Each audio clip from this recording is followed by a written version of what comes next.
Nalia machozi jamani. Nimekuwa kwenye dhiki, nimekuwa kwenye shida, lakini sikuweza kumwona wowote wa kunifariji.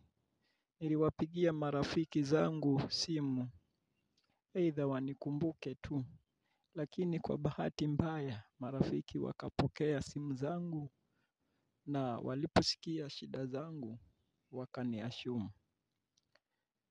Walio wenye ukoo nikawaambia, wengi wakaniashumu. Watu ninaowajua nikawaambia wakaniashumu. Ninaoshiriki nao nikawaeleza wakaniashumu. Lakini rafiki tu mmoja tu ambaye alinipigia simu, naja kukuona huko, nikamshukuru asanti sana. Kwa bahati iliyo njema, rafiki akakumbana na matatizo niliyoyapata.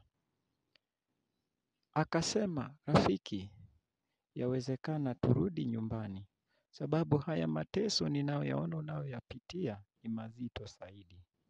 Kipindi chako kigumu, kwa kweli watu wengi hukutoroka, unabaki peke yako. Hata unapomwambia mtu yoyote kukusaidia, jamani wewe ni peke yako. Ni machungu mno. Na wakati unapofanikiwa, yule aliyekutema ndio wa kwanza kuwa ni rafiki yako. Yule aliyekusahau, aliyekuacha ndiye rafiki yako wa kwanza.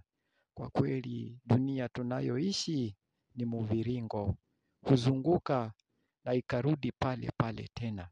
Siku moja utakuwa uko na hela, lakini utatafutwa, utapigiwa simu kwa kiasi kikubwa zaidi.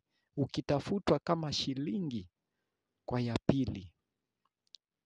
Jamani, Mungu atosha.